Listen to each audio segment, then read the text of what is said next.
Bom dia, pessoal. Beleza? Todo mundo bem? Todo mundo tranquilo?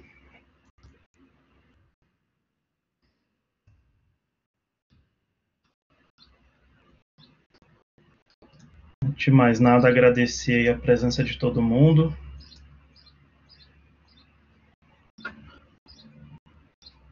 Alguns estavam agora há pouco comigo em aula, né? Que bom que voltaram. Outros nem tanto. Mas essa é uma palestra que faz parte das atividades do nosso congresso. Decidi colocá-la aí para a gente ter a nossa marquinha aí no nosso congresso de iniciação científica, né, de pesquisa. Todos os anos a gente tem o nosso congresso, tá? Então é uma forma da gente incentivar os nossos alunos a pesquisa, a iniciação científica. Então, é uma forma da gente mostrar que tecnologia, às vezes, não é só o mão na massa de forma direta, às vezes é muito mais além do que isso, né?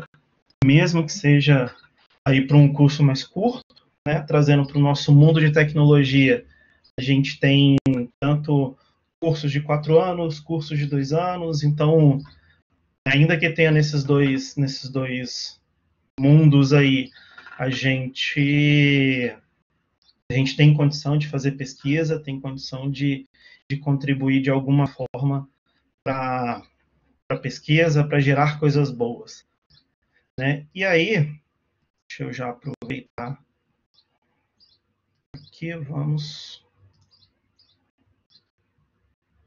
compartilhar. E aí eu acabei propondo a ideia aí do que é um assunto bastante comum hoje, né, que muito se fala, talvez pouco se entenda, pouco se explore também, que é a ideia da inteligência artificial e tentar aliar isso à pesquisa, né? Então, propus esse assunto para que a gente pudesse abrir um pouquinho os horizontes aí da nossa comunidade acadêmica e o tanto que faz sentido a gente ter o uso da inteligência artificial na pesquisa. Tá? Então, bem-vindos mais uma vez, bom dia mais uma vez, e espero que a gente consiga aí ter um bom aproveitamento. E antes de mais nada, vamos ver um pequeno vídeo aqui já para iniciar. Só um momentinho.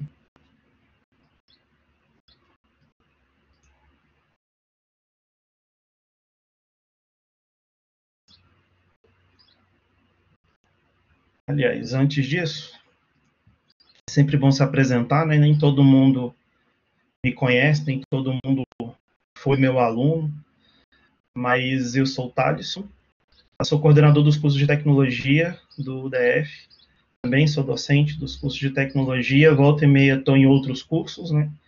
Esse semestre o pessoal do design gráfico está vendo minha cara também. Digo que sou startupeiro, gosto aí de brincar com esse mundo de startups. Tenho uma startup, né, de tecnologia disruptiva, trabalho muito com blockchain hoje.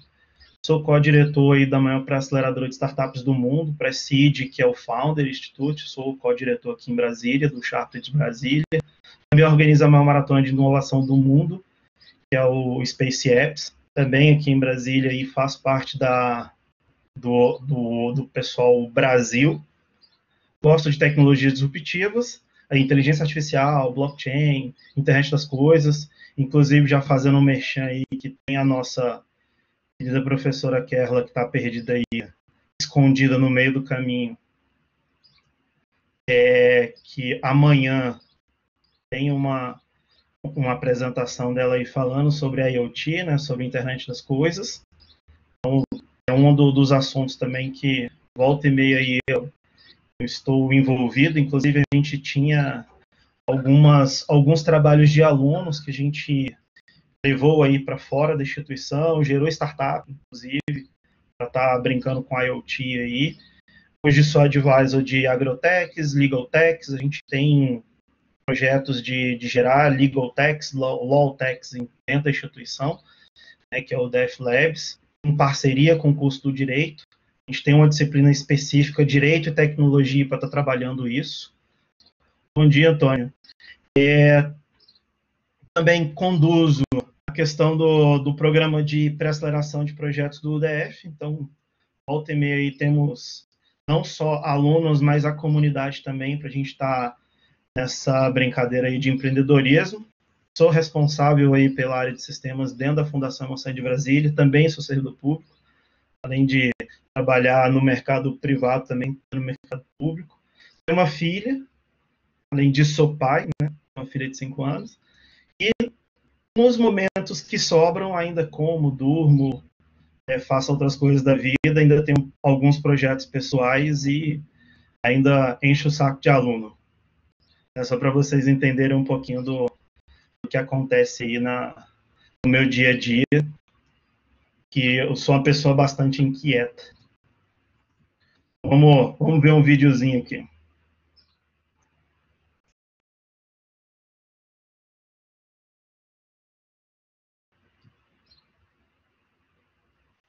Logo após construirmos os primeiros computadores para executar cálculos matemáticos, nós tentamos programá-los para resolver problemas mais complexos.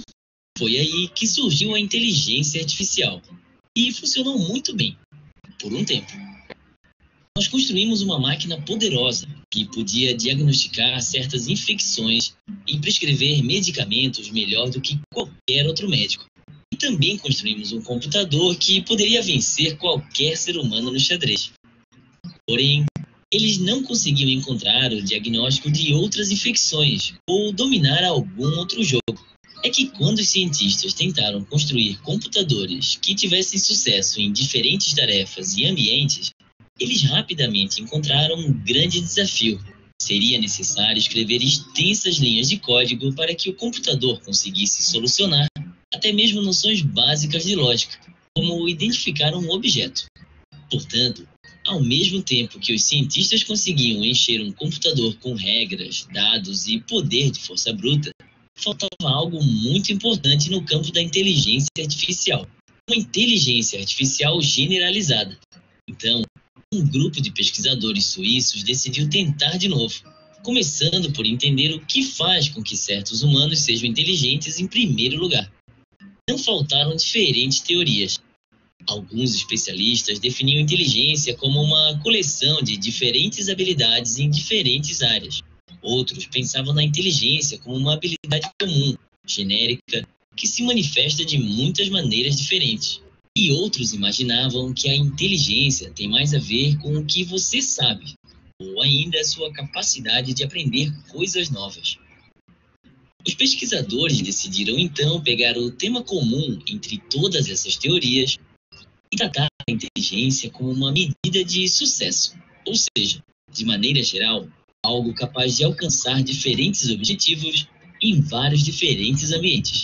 Eles então combinaram esse novo entendimento da inteligência humana com os novos avanços da computação, a fim de projetar um novo tipo de inteligência artificial.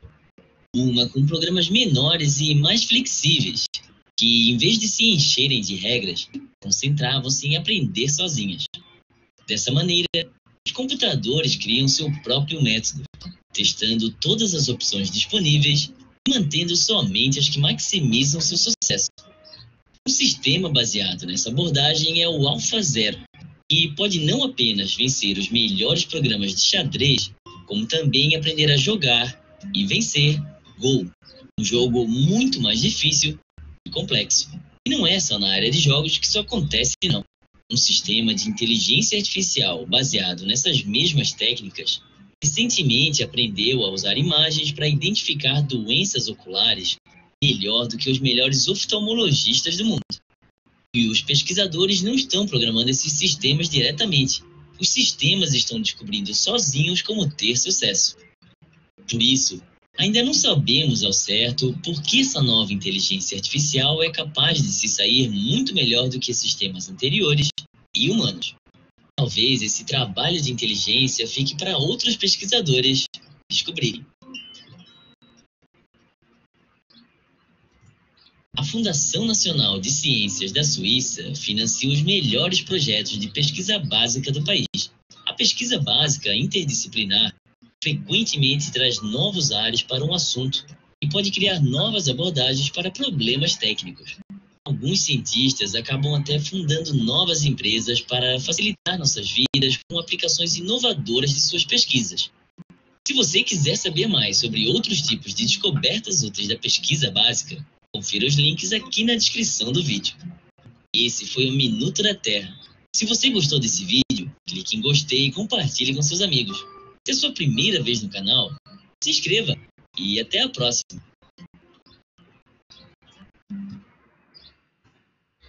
Olha que interessante. A gente está falando de inteligência artificial hoje, em 2020, no meio de pandemia.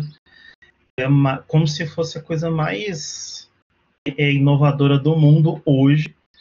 Mas o negócio não tem nada a ver com hoje. O negócio lá em 1956, né, e já tinha várias formas dessa ideia de inteligência artificial, né? Tudo bem, popularizou mais para cá. Sim, alguém consegue imaginar o porquê que ele popularizou? O que a gente tem de inteligência artificial hoje? Por que não vingou, por exemplo, isso lá na década de 50, 60, 70? Ou vingou, mas talvez de uma forma mais retraída? Quem consegue imaginar isso? Pode ser exatamente isso. Imagina o que a gente tinha de computador lá em 50, 60, 70, o que a gente tem hoje. Eu costumo brincar em sala de aula que é triste, mas na minha época de faculdade, apesar de eu não ser tão velho assim, eu não tinha computador. A faculdade mal tinha computador. O meu primeiro computador, assim, não tinha muita capacidade de processamento, não tinha muita coisa. E o que eu tenho no meu celular hoje é, sei lá, 10 vezes ou muito mais do que eu tinha no meu primeiro computador. De processamento, de espaço em disco, de tudo. E aí? A ideia é muito boa. A ideia é a questão disruptiva. Ela abre muitos horizontes. Ela dá essa questão de eu trazer a inteligência para o meio computacional. Isso é muito interessante. Mas talvez para a época a gente não estava tão ainda como deveria. Né? O Vinícius coloca aqui, ainda não tínhamos a tecnologia para desenvolver na época. Tudo bem. Um exemplo aí é o carro elétrico, né? O clássico aí. Todo mundo já deve ter compartilhado ou visto aí que o primeiro carro elétrico na vida aí foi o Gurgel, se não me engano, foi o Gurgel no programa do Silvio Santos, não sei em que época aí, 60, 70, 80, sei lá, alguma coisa assim. Pra época ninguém deu ideia. Hoje o Elon Musk aí se mata para fazer o negócio. A gente matou o carro elétrico lá atrás.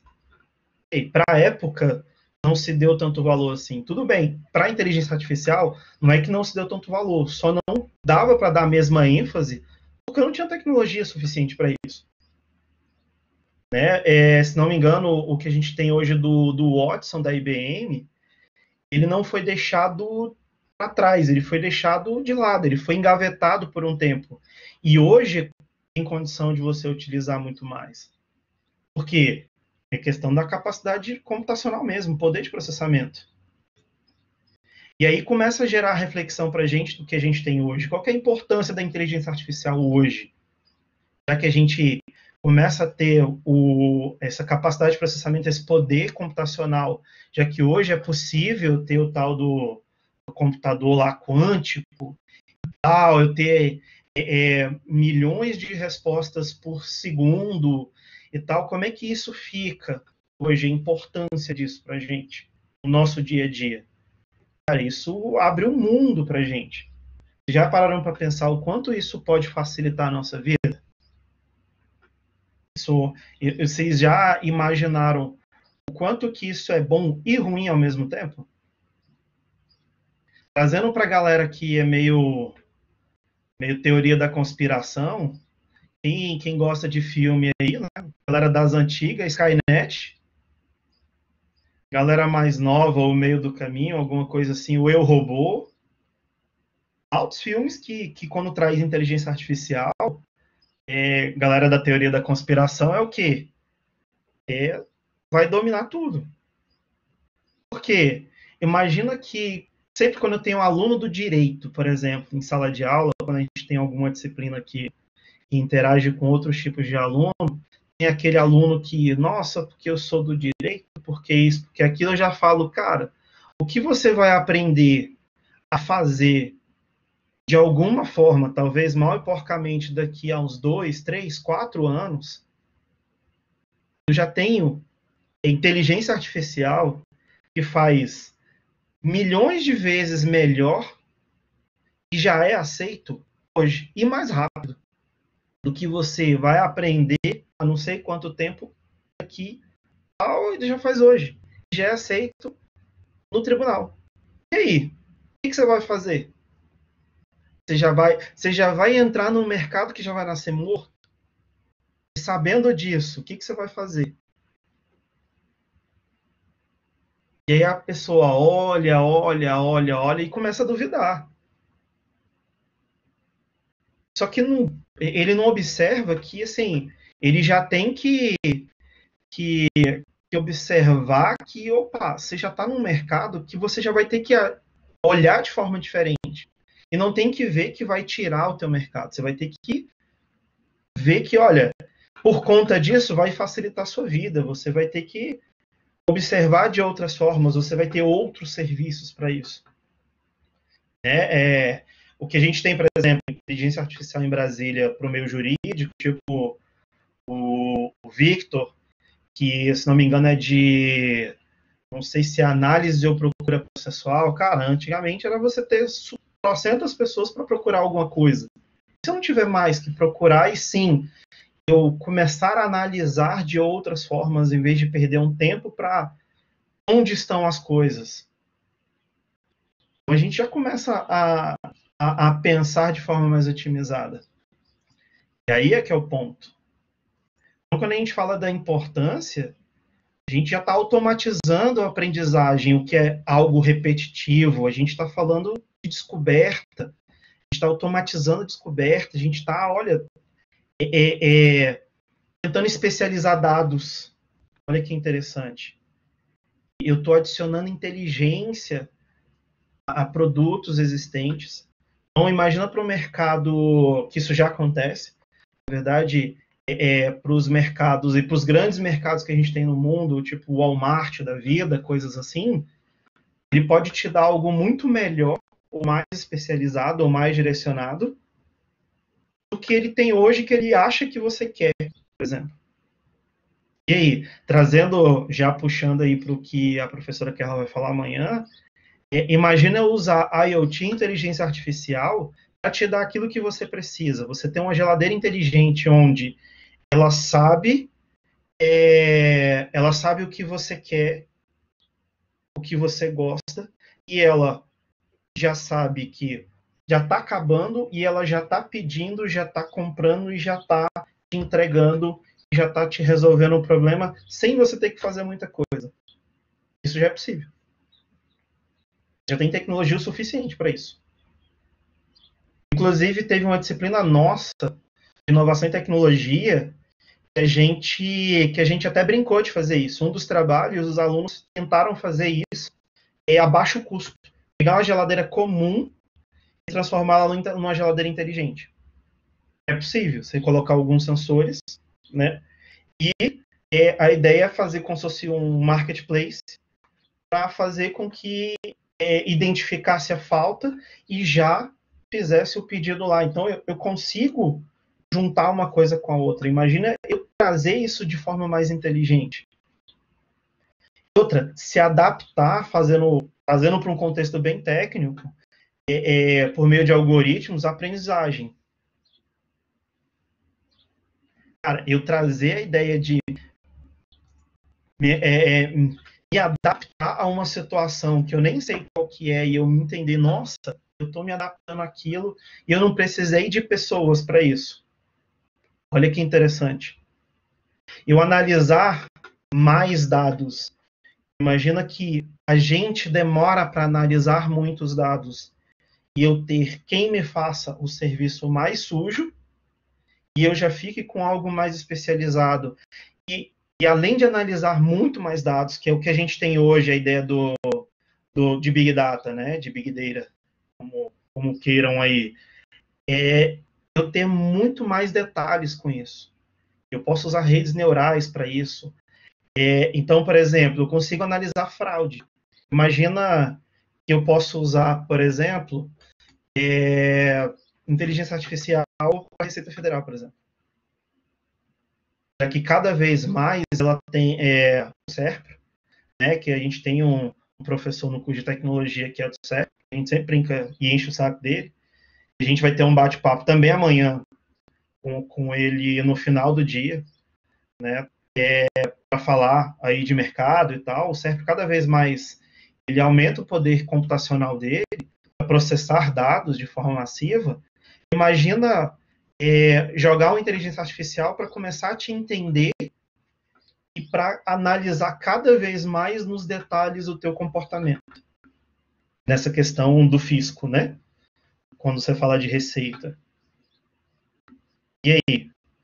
Infelizmente, a gente precisa disso. E a precisão disso, como é que fica? Olha que interessante.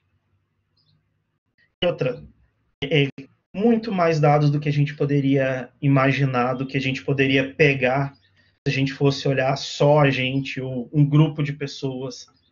Então a gente começa a melhorar muito mais. Isso fica muito mais interessante para o nosso dia a dia. A análise, porque hoje tudo é dados.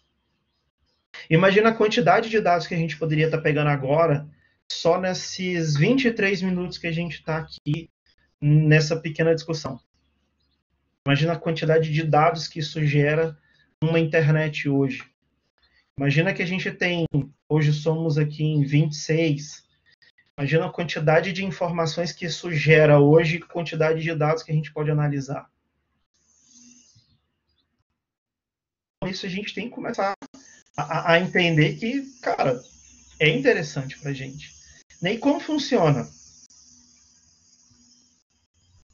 Basicamente, quando a gente fala de inteligência artificial, a gente está falando em aprender, em raciocinar, em perceber, até nessa questão do deliberar, decidir logicamente, e aquelas conversas de filme, por exemplo, da galera mais nova aí do Eu, Robô, onde o Will Smith odeia a questão dos robôs aí, porque ele olhou de forma lógica, de forma estatística, né, a probabilidade de sobrevivência, é mais ou menos isso.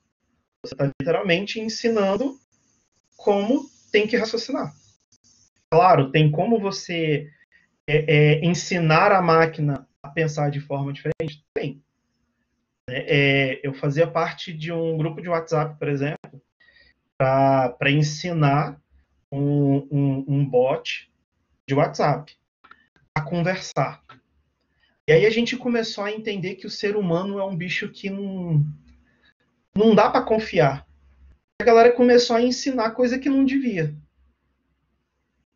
Porque é exatamente nessa questão as decisões, aí você começa a entender como você faz toda a diferença na vida de uma criança, por exemplo. O que você ensina, o que você fala, como você tem a percepção.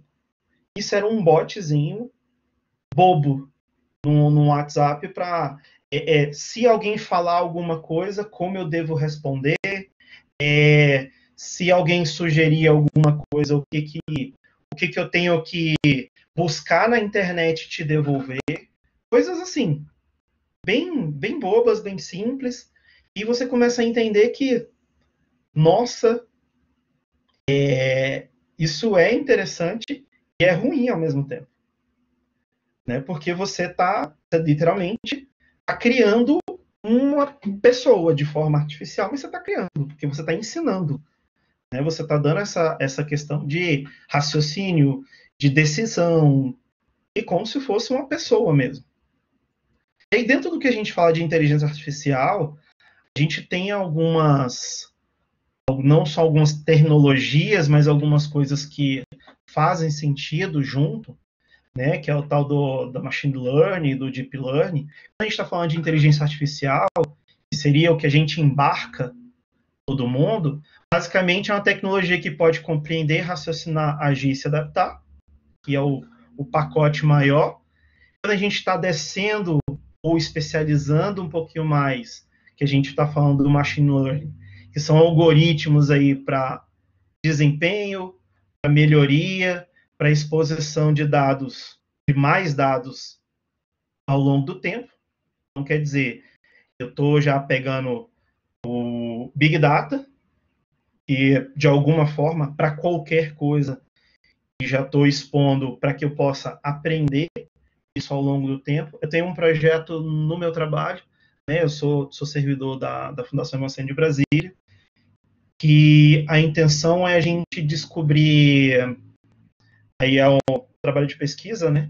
A intenção é a gente descobrir, por meio de aprendizado de máquina, pelo menos essa é a proposta inicial, alguns indicadores de melhorias, de descarte, se não me engano, com alguns parâmetros lá, aprender de forma histórica como a gente pode otimizar para criar alguns indicadores para hemocentros no país, né, que isso não tem, mas como a nossa base é desde 96, se não me engano, e a gente gera muitos dados ao longo do dia, então a gente tem muita coisa para brincar. Então a proposta é pegar a IA, jogar lá dentro, começar a criar alguns parâmetros e deixar ela fazer o serviço dela. E aí a gente começar a parar as arestas, começar a entender o que a gente pode fazer ou não. Claro que não é tão simples assim, né? A teoria é uma coisa, a prática é outra. Tem que lembrar que a gente lida com sistemas legados, então a base é horrível. Então tem toda uma higienização antes de pensar em utilizar a parte divertida, né? Mas a ideia seria mais ou menos essa. E trazendo o mais especializado ainda, que é o Deep Learning aí, que é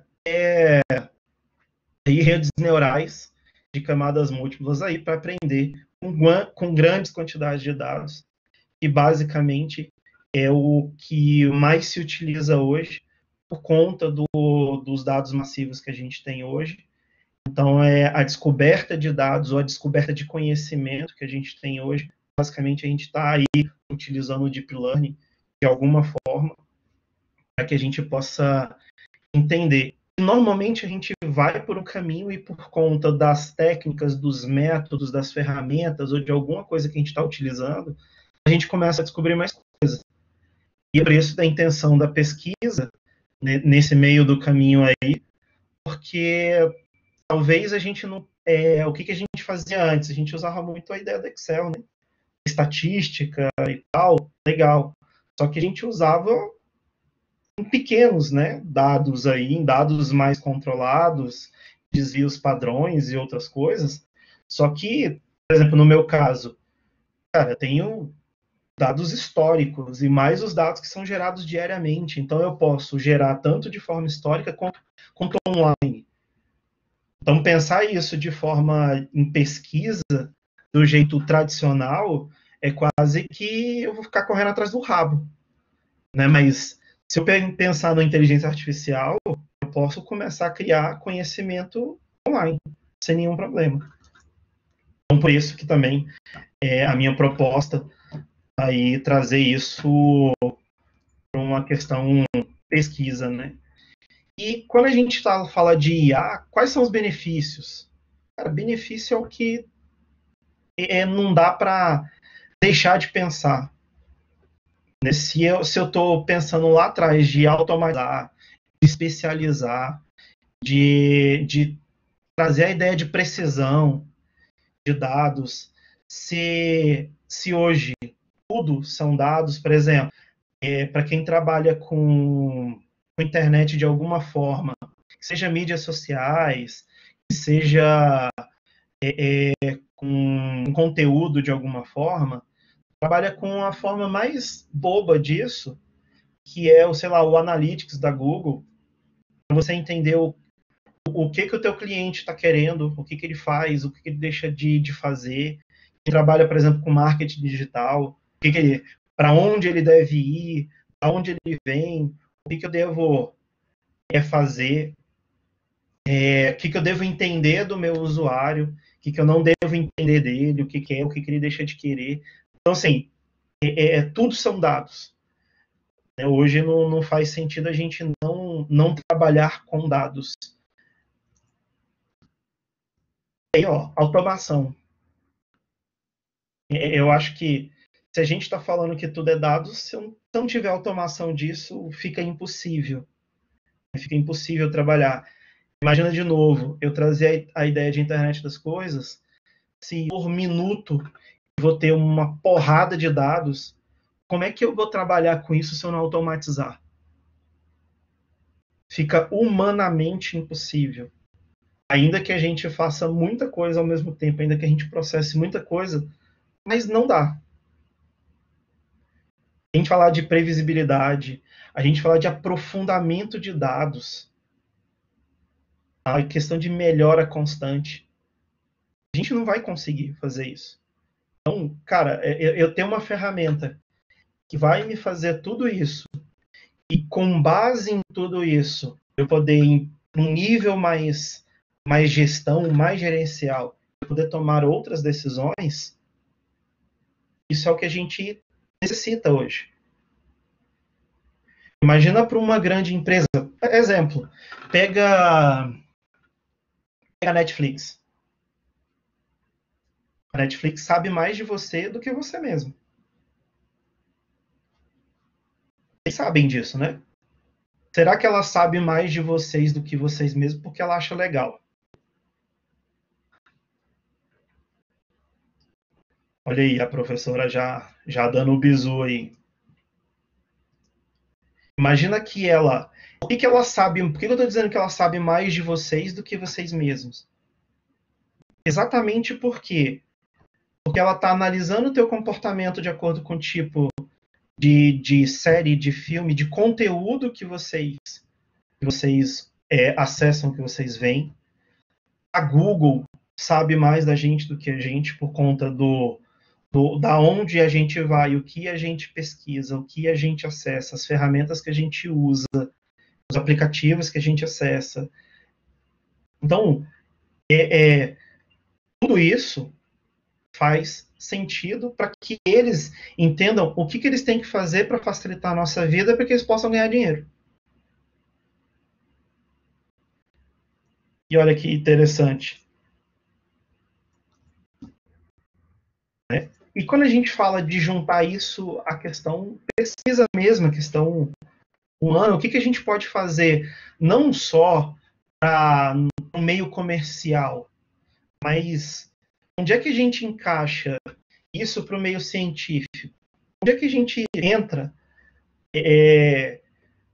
Tudo bem, não que a pesquisa não dê dinheiro, tudo bem que no Brasil, né, a professora Kerla que está aí não nos deixa mentir, né, que pesquisador nesse país morre de fome, né, se ele for viver de pesquisa, mas pensando em pesquisa, como é que a gente pode unir uma coisa com a outra? Como é que a gente utiliza pesquisa e IA?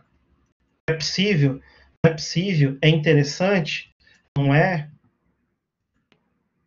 Eu vou para o lado das ciências exatas, o que eu puder facilitar, aí, por exemplo, cálculos matemáticos, se eu for criar algo, sei lá, algo para o lado das engenharias, criar um equipamento, por exemplo, que me dê precisão para alguma coisa, ou que faça cálculos matemáticos muito complexos. Eu já estou botando inteligência para resolver isso. Já é mais do que meio caminho andado. Meio jurídico, fazer não só análise processual, hoje a gente já tem, não é conversa. Eu tenho não só pesquisas, mas por conta de pesquisas eu já tenho ferramentas que já ajudam em parecer jurídico, em entendimento de análise processual, entender a linguagem natural para que você possa para que possa fazer sentido ou não aquele parecer. Eu tenho algumas ideias em relação a isso por conta de pesquisas no campo jurídico. Então isso a gente também incentiva na faculdade. Na indústria, já estou construindo equipamentos, né? Se eu estiver falando também de medicina, por exemplo, por conta da IA, a precisão é muito maior. Eu posso fazer uma cirurgia, dependendo se é intervenção humana. Tem até uns videozinhos na internet, por exemplo, de um braço mecânico fazendo uma cirurgia assim numa banana, ele abrindo, tirando uma ideia de um cisto e fechando, costurando, e o poder de precisão muito maior do que a gente tem, que seria o fator humano, né? E você só dando alguns parâmetros e ela se resolvendo. Então, tudo isso é baseado em pesquisa, não é do nada. E a gente acaba meio que ignorando isso. E o engraçado, esse ano também, por conta de pandemia, o que mais tem é pesquisa, né? Hoje ficou muito evidente que, pelo menos para isso, não que isso valha de alguma coisa ou que seja valorizado alguma coisa, esse ano o pesquisador ele ficou em evidência do mundo todo por conta de pandemia. Né? Todo mundo quer descobrir a vacina, quer resolver os problemas, que todo mundo quer ficar rico. Né? O primeiro que descobrir vai ganhar muito dinheiro, mas não descobrir, mas o que, entre aspas, resolver, né, o problema da imunização das pessoas, mas o pesquisador está sendo muito mais evidenciado do que era antes, mas ele sempre existiu. No Brasil, infelizmente, o pesquisador ainda é um cara que rala muito e ganha pouco. E bons pesquisadores brasileiros ganham muito dinheiro fora, infelizmente. Né? Quem vive de pesquisa no país, principalmente a questão governo, a gente vê que aqui ainda está muito aquém do que deveria, né? Porque fora a iniciativa privada, ela gosta muito mais de pesquisa. E, por acaso, o nosso congresso, né, também ele incentiva muito os alunos nas mais diversas áreas da pesquisa. E aí a gente propôs, né, o curso de tecnologia, a ideia da IA e pesquisa. A gente tem uma aluna no nosso edital aí 2020-21, né, de a parte tecnológica, aluna de sistemas de informação, onde a gente está utilizando IA e a questão tecnológica, porque tinha uma parte no edital vinculada exatamente para a Covid. E aí, o que a gente fez? Propôs um trabalho. Vamos estudar, vamos entender o que a gente pode fazer com IA, entender o que está acontecendo com a Covid. É uma coisa que é interessante, que a gente pode fazer, que não é tão complexo, e é possível. E hoje a aluna é bolsista, está fazendo pesquisa dentro da instituição para que a gente possa utilizar inteligência artificial e está aliando a área da saúde. E a ideia do trabalho é basicamente a gente entender reconhecimento de imagem, do que é um saudável, do que é alguma coisa vinculada à Covid. A gente começou exatamente, beleza, com um padrão que era a questão respiratória. Só que aí abriu um pouquinho mais, por quê? Porque começou a ter pesquisa, estudo em relação a isso, que a gente tem problema pós-Covid ou durante, né? A questão cerebral também. Então, muda-se um pouco o foco, não só para a questão pulmonar, mas para a questão do cérebro. E aí, qual que é a ideia? Não é simplesmente fazer essa análise, é com base nessa análise a gente gerar não só ferramenta, mas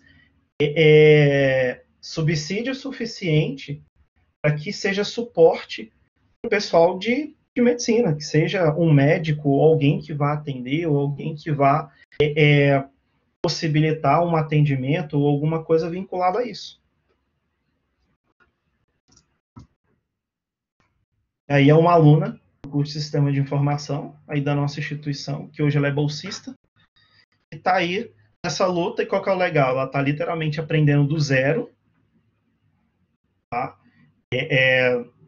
Não é uma situação que ela, eu sabia de alguma coisa, ela topou a brincadeira aí, de entender o que é isso, de todos os conceitos, entender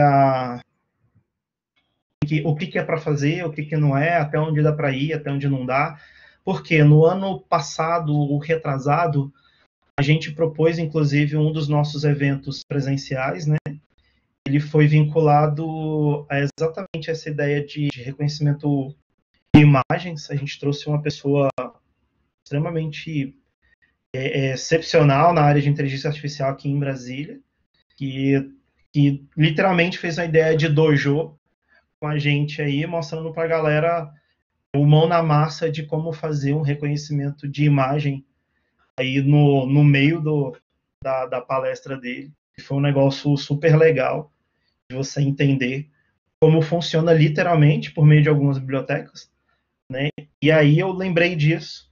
E aí, nesse caso, essa aluna com esse trabalho, ela está vinculada a mim, né? Eu tô orientando ela.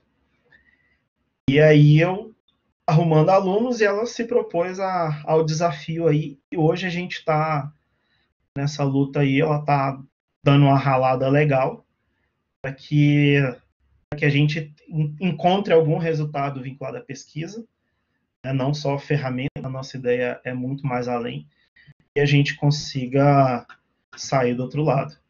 E aí um videozinho aqui para vocês, já que a gente tem gente tecnologia aí, é a ideia de aprendizado de máquina, né, com diversão, aplicação de IA e tal, dentro de um jogo de forma bem interessante.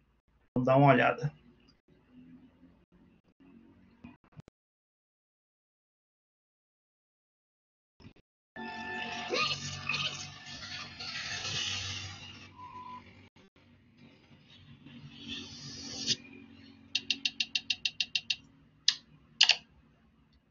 Sejam muito bem-vindos a mais um vídeo do Universo Programado. E dessa vez, nós vamos colocar a inteligência artificial para jogar o Flappy Bird. E se você gosta desse tipo de vídeo, já se inscreve no canal para poder receber os novos vídeos quando eles saírem. Para quem não conhece o Flappy Bird, ele foi um jogo mobile que fez muito sucesso no começo de 2014. Nele você é um pássaro e tem que desviar dos obstáculos. E para isso você só pode pular. E o objetivo é chegar o mais longe possível. No Flappy Bird, eu também utilizei o mesmo algoritmo do vídeo do dinossauro. Então, se você quiser saber como esse algoritmo funciona, dá uma olhadinha lá naquele vídeo que tem tudo explicado lá. Eu utilizei o mesmo algoritmo porque ele é muito eficiente para essa situação, onde um agente tem que desviar de obstáculos. Na hora de fazer o Flappy Bird, eu já sabia que a máquina ia ter facilidade em aprender a jogar, porque para ela o Flappy Bird é mais fácil do que o dinossauro, porque ele não aumenta a velocidade, ele só tem uma ação a fazer, que é pular, e ele precisa de menos informação para jogar. Só que eu não sabia que ia ser tão fácil assim, porque não precisou nem treinar. Os próprios indivíduos iniciais que são gerados aleatoriamente já foram capazes de jogar. E agora a gente vai ver como que isso é possível. Flappy Bird é o exemplo perfeito para a gente conseguir visualizar como uma rede neural funciona na prática. Pois o jogo é muito simples. Uma rede neural pequena já é suficiente para conseguir jogar o jogo. Por ser pequena, a gente consegue visualizar ela graficamente e entender o que está acontecendo lá dentro. O primeiro passo é a gente decidir quais são as informações que ela precisa para conseguir jogar. Se você ficar na dúvida de qual informação ela precisa, pensa num ser humano jogando. Toda informação que um ser humano precisa para conseguir jogar, ela também vai precisar. E a rede tem um desempenho muito melhor quando você entrega para ela distâncias, porque as distâncias independem da posição. Tanto faz se o cano está muito embaixo ou muito em cima. O que importa para a gente é a distância do pássaro até o centro dos canos. Na hora de montar o gráfico, a distância horizontal vai ser o eixo X, a distância vertical vai ser o eixo Y e o resultado final da rede, se ela pula ou não pula, vai ser o eixo Z. Então, a gente vai conseguir enxergar a rede neural graficamente, utilizando um gráfico de 3 dimensões. Agora, nós temos que descobrir qual é o maior valor que a distância horizontal pode alcançar. E nesse caso, seria 1100, uma situação parecida com essa. E temos que descobrir também o menor valor, que seria uma situação parecida com essa, menos 75. Depois, fazemos a mesma coisa para a distância vertical e então nós já temos nosso gráfico. Cada ponto dentro desse retângulo é uma situação diferente em que o pássaro pode estar. O que nós precisamos saber agora é quais desses pontos são maiores do que zero, ou seja, o pássaro pula, e quais desses pontos são iguais a zero, ou seja, o pássaro não pula. Então, cada pássaro da população vai ser uma função dessa, que foi criada aleatoriamente. Só que como o jogo é muito simples e a rede neural é muito pequena, acaba que um dos pássaros já nasce preparado para jogar o jogo. Ele já nasce com o comportamento certo de onde deve pular e aonde não deve pular. Em qual situação ele pula, em qual situação ele não pula. E para facilitar a visualização do gráfico, eu vou pintar todos os pontos que são maiores do que zero de azul e deixar os pontos iguais a zero de verde. E a gente vai olhar o gráfico de cima. Agora nós podemos ver a rede neural sendo o que ela realmente é, uma função. Esse gráfico da direita contém todas as situações possíveis que o pássaro pode encontrar, sendo que essa bolinha vermelha é a situação dele atual. Os pontos verdes são situações onde ele não deve pular. Os pontos azuis são as situações onde ele deve pular. Repare que à medida que ele se aproxima do cano, a distância horizontal diminui. Então a bolinha vermelha, que é a situação atual dele, vai em direção ao ponto zero, que é essa bolinha preta. Quando ele passa do cano, ele começa a receber as informações do próximo cano. Por isso tem esse salto, esse teletransporte na bolinha para o outro lado. Ele já está em outra situação. A gravidade está o tempo todo puxando ele para essas situações em azul.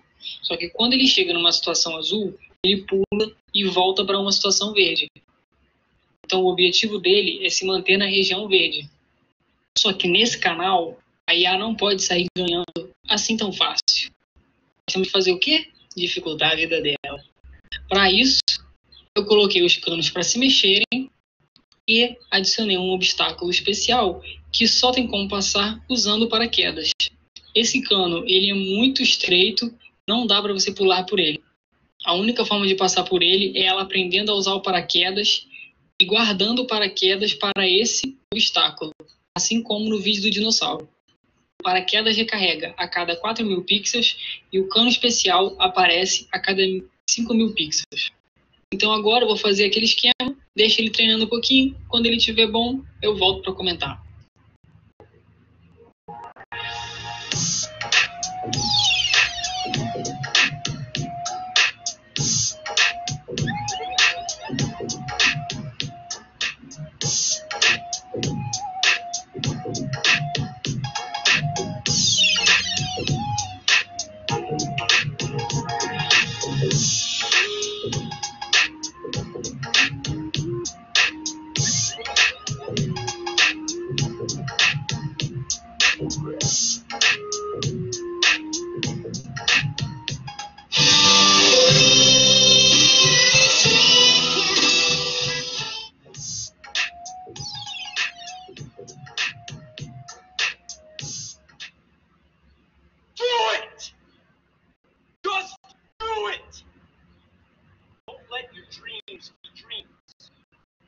yesterday.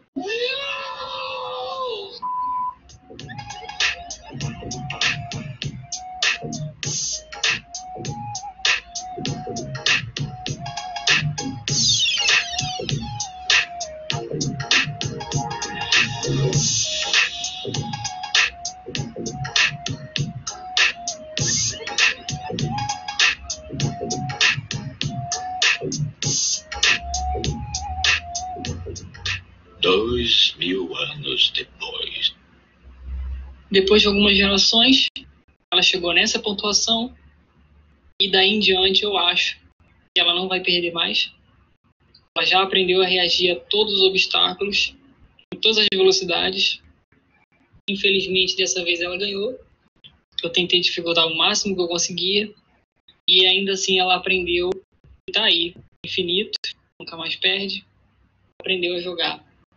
E por hoje é isso, galera. Se você chegou até esse ponto do vídeo, não esquece de deixar o seu like e compartilha com os amigos, porque isso ajuda muito o canal a crescer. É muito bom saber que vocês estão se interessando por computação, programação e inteligência artificial. Muito obrigado pela sua atenção e até a próxima.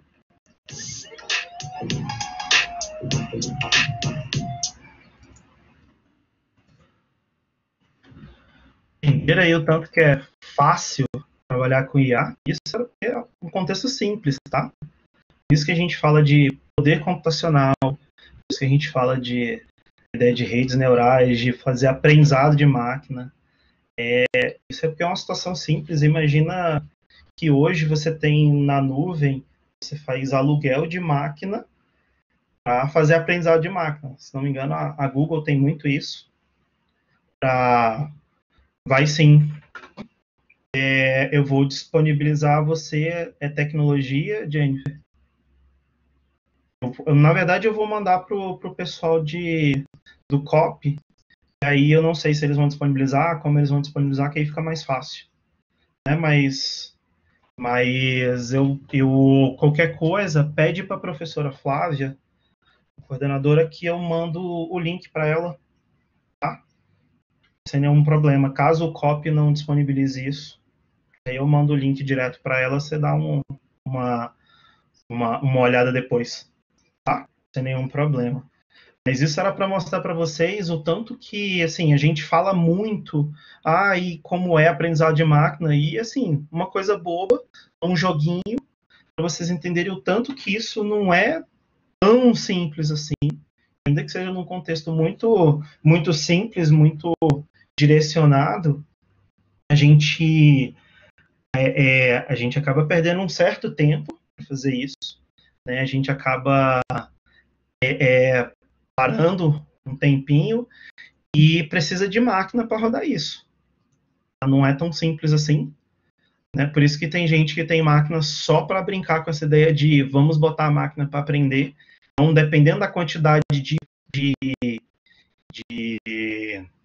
dependendo da quantidade de dados, a gente acaba tendo que ter uma máquina específica para isso. Tá? Então, a gente tem que se preocupar muito com isso quando a gente está falando de IA, né, principalmente da ideia de aprendizado de máquina, porque não é tão simples assim. A teoria é simples, sim, mas não é tão simples assim na prática. Mas quem quiser se aprofundar, vale muito. Tem muita coisa a se estudar, tem muito campo a se entender aí, não só na questão tecnologia, mas isso é aplicável para muita coisa. Hoje tem o campo aí da ciência de dados aí, que muita gente da ciência de dados não é só tecnologia, a galera avulsa a tecnologia, tá?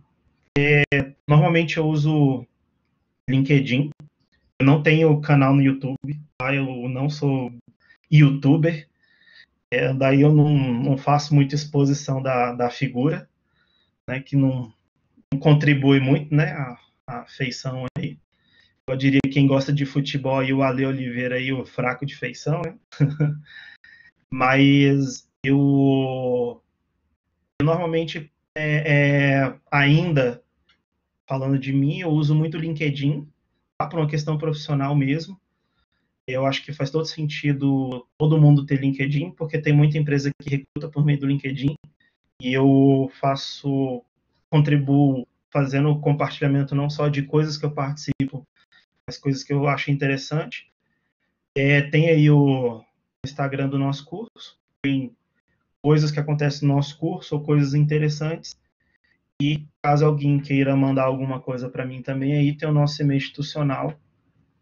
E pode parecer que eu sou meio old school também, mas eu ainda uso o velho e bom Twitter, que eu também uso por conta profissional também, que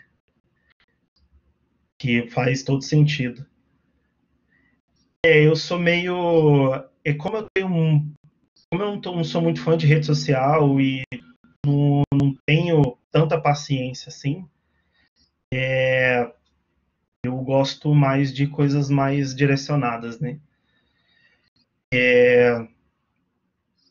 Procura isso aqui, Antônio, fi.co, é o Founder Institute.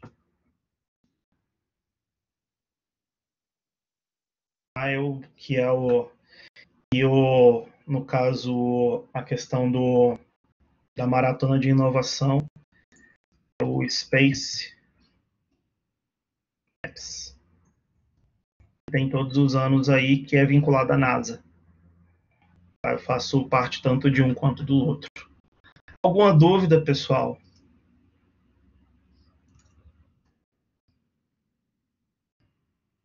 Alguma pergunta?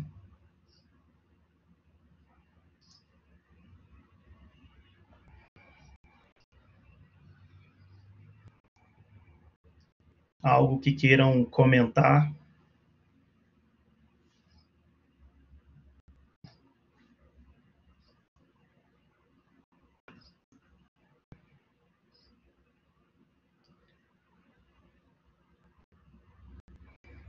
O que eu queria aqui era trazer um pouquinho dessa reflexão para vocês, aproveitar o congresso, né, que é uma boa oportunidade para trazer informação, né, para divulgar o congresso, para dizer assim, olha, tecnologia faz sentido dentro do congresso de pesquisa, que ela pode ser muito bem, sim, aliada à pesquisa, que a gente está aí, a gente pode contribuir muito, e faz todo sentido a gente se aprofundar nesse assunto, porque só o que vai ter é oportunidade para isso, para que a gente possa tá tendo campo de pesquisa, tá?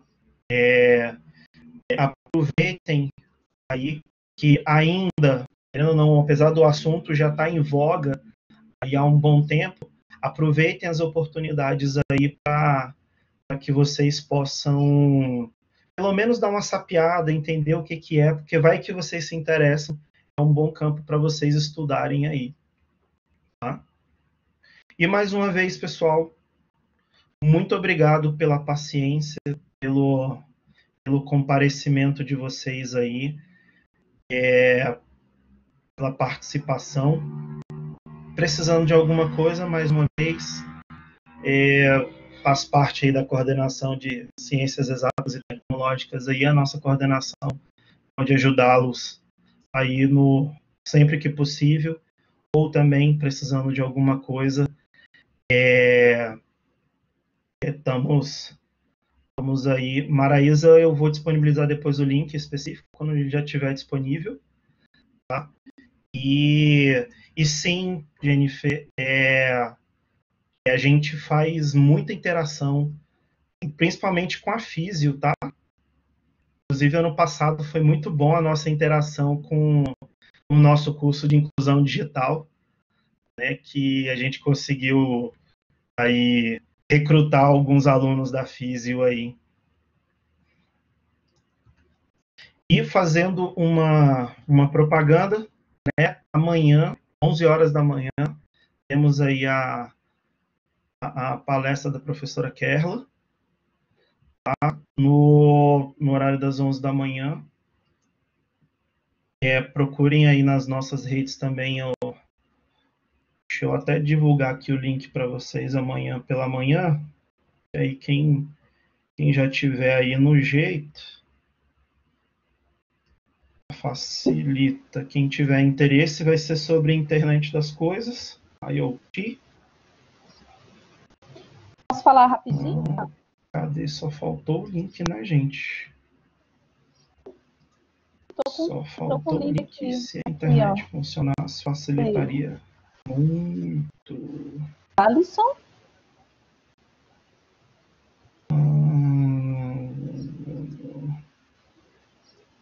Aí, pronto. A professora Kerla já ajudou. No caso do certificado, vocês acessem o link aí, se cadastra vinculado a esse evento, e aí o certificado em até 30 dias ele fica disponível para vocês. Beleza? No UDF, Antônio, ou pelo e-mail, ou por meio da nossa coordenação também é possível. Tá? Se me mandar um e-mail, eu normalmente respondo até com uma certa rapidez aí. Tá? Se precisar de alguma coisa, estamos aí. Jennifer, obrigado aí também. Precisando de alguma coisa, estamos junto. Mais uma vez, obrigado, pessoal. Um bom resto de congresso aí. Um bom resto de semana, de aulas. E espero que vocês estejam amanhã com a gente, novamente, com a professora Kerla. E no final do dia, com a nossa discussão sobre mercado também, com o professor Wilson e com o professor Gilberto. Um abração para todo mundo, pessoal.